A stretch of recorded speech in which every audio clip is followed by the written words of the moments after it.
Hi friends, good morning. நம்ம வரக்கூடிய TNPSC group 2 group 1 எக்ஸாமுக்காக கரண்ட் அஃபேர்ஸ் நம்ம வந்து ஆல்ரெடி நிறைய வீடியோஸ் போட்டிருக்கோம்.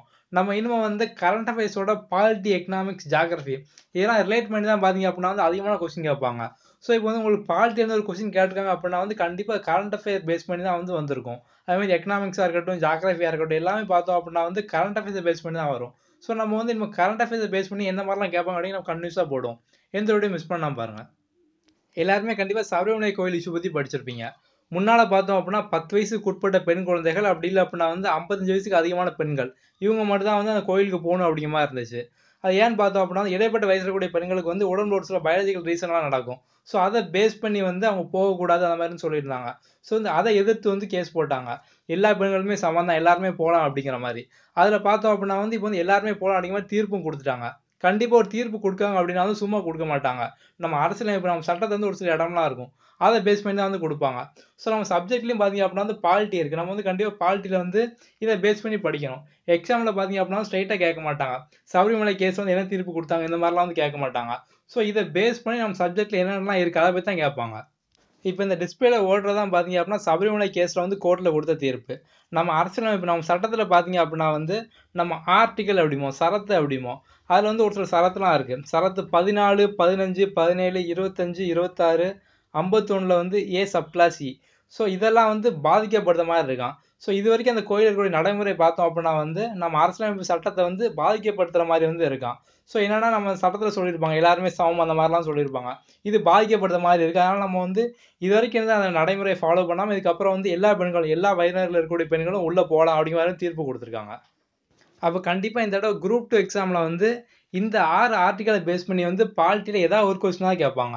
ஸோ நம்ம வந்து இந்த 6 ஆர்டிக்கல், இந்த 6 சரத்தில் வந்து என்னெல்லாம் சொல்லியிருக்காங்க அதை பற்றி பார்க்கலாம். ஃபர்ஸ்ட் பார்த்தோம் அப்படின்னா வந்து சரத்து 14 ஆர்டிகல் 14.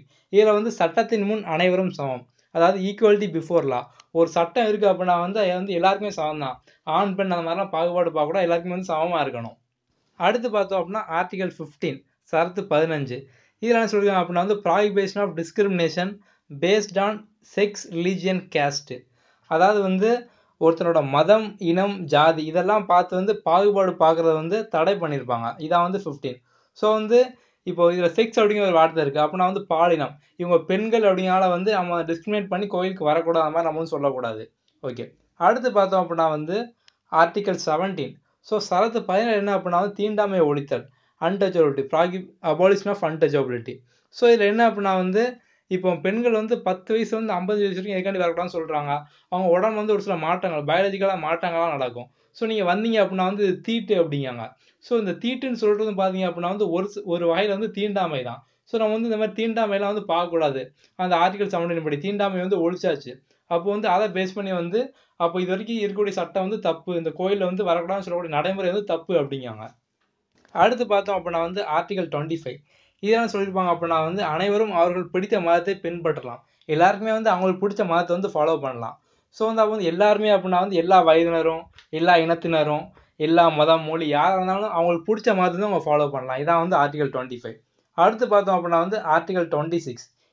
இது என்ன அப்படின்னா வந்து மதம் சார்ந்த ஒரு சில நிறுவனங்களை தான் ஆரம்பிக்கணும். ஸோ ஒரு சில மதம் பார்த்தீங்க அப்படின்னா ஏதாவது இன்ஸ்டியூஷன் மாதிரி வச்சுருப்பாங்க, அப்படி இல்லை அப்படின்னா வந்து இந்த அறக்கட்டளை அப்படிலாம் வச்சுருப்பாங்க. ஸோ அந்த மாதிரிலாம் வந்து அவங்க வைக்கணும் அப்படின்னா வந்து வச்சுக்கலாம். ஆனால் அதுலேயும் பார்த்தீங்க அப்படின்னா வந்து இப்போ அடுத்த இந்த ஆர்டிகல் 26, 27, 28லாம் இருக்கும். அதெல்லாம் சொல்லியிருப்பாங்கன்னு பார்த்தீங்க அப்படின்னா வந்து இந்த மதத்துக்காண்டி வந்து ஏதாவது அறக்கட்டளை ஆரம்பித்து கட்டாயமாக வந்து காசு வசூல் பண்ணுறது, அப்படி இல்லைன்னு பார்த்தீங்க அப்படின்னா வந்து இந்த கவர்மெண்ட் ஸ்கூல்லாம் இருக்கும், அரசாங்கத்துலேருந்து காசு வாங்கி கவர்மெண்ட் ஸ்கூல் நடத்திக்கிட்டு இருப்பாங்க. அந்த ஸ்கூலில் பார்த்தீங்க அப்படின்னா வந்து மதத்தை பரப்புகிற மாதிரி பேசுகிறது, ஏதாவது கூட்டம் வைக்கிறது, மீட்டிங் வைக்கிறது அதெல்லாம் வந்து பண்ணக்கூடாது. ஆனால் வந்து அவங்களோட மதத்தை வந்து அவங்க பரப்பணும் அப்படிங்கிறக்காண்டி ஒரு சில நிறுவனங்கள், கட்டளைகள் அவங்க ஆரம்பிக்கணும் அப்படின்னா ஆரம்பிச்சுக்கலாம். அது வந்து ஒரு சில எக்ஸப்ஷனல் கேஸ்லாம் இருக்குது. அடுத்து அந்த கேஸில் வந்து எதை பற்றி பேசுவான்னு பார்த்தோம் அப்படின்னா வந்து 51A சப்கிளாஸ் இ. என்ன அப்படின்னா சகோதரத்துவம், பிரதர்ஹுட் அப்படிமோ. ஸோ வந்து நம்ம வந்து எல்லாருமே வந்து ஒற்றுமையாக இருக்கணும், மதம், இனம் அந்த மாதிரி வந்து நம்ம வந்து பாகுபாடு பார்க்கக்கூடாது, பெண்கள்கிட்ட வந்து கண்ணியமாக நடந்துக்கணும். இதான் வந்து அந்த 51A சப்கிளாஸ் இதை வந்து சொல்லியிருப்பாங்க. ஸோ இந்த 51A சப்கிளாஸ் வந்து எது கீழே வரும்னு பார்த்தோம் அப்படின்னா வந்து அடிப்படை கடமைகள், ஃபண்டமெண்டல் டியூட்டிஸ். ஸோ இது கீழே தான் வந்து வரும். ஓகே, இந்த ஆர்டிக்கல பேஸ் பண்ணி தான் வந்து சுப்ரீம் கோர்ட்ல வந்து எல்லா வயது இருக்கக்கூடிய பெண்களும் வந்து உள்ள போலாம் அப்படிங்கிற மாரி வந்து தீர்ப்பு குடுத்திருப்பாங்க. இப்போ வந்து உங்களுக்கு கண்டிப்பா புரிஞ்சிருக்கும். எப்படி வந்து கரண்ட் அஃபேர்ஸ பேஸ் பண்ணி நம்ம வந்து நம்மளோட சப்ஜெக்ட் ஃபுல்லா நம்ம வந்து படிக்கலாம் அப்படின்னு. ஸோ இப்போ உங்களுக்கு பாலிட்டி நீங்க வந்து எப்படி படிக்கணும் அப்படிங்கிறது புரிஞ்சிருக்கும். ஸோ பாலிட்டி கேட்கக்கூடிய கொஸ்டின் ஃபுல்லாவே பார்த்தீங்க அப்படின்னா, நீங்க பக்கம் பக்கமா பாலிட்டி ஃபுல்லா படிக்கணும் அப்படிங்கிறதெல்லாம் வேண்டாம். லாஸ்ட் ஒரு 4 மாசம் வந்து இந்த மாரி என்னென்ன கேஸ்லாம் நடந்திருக்கு. ஸோ வந்து அந்த கேஸ் ரிலேட் பண்ணி ஒரு சில கமிட்டி போட்டிருப்பாங்க. அப்புறம் இதே மாரி ஒரு சில ஆர்டிக்கல்லாம் இருக்கும். நீங்க இந்த மாரி படிச்சீங்க அப்படின்னாலே மட்டும் போதும். இதுலருந்து மட்டும் தான் கொஸ்டின் கேட்பாங்க.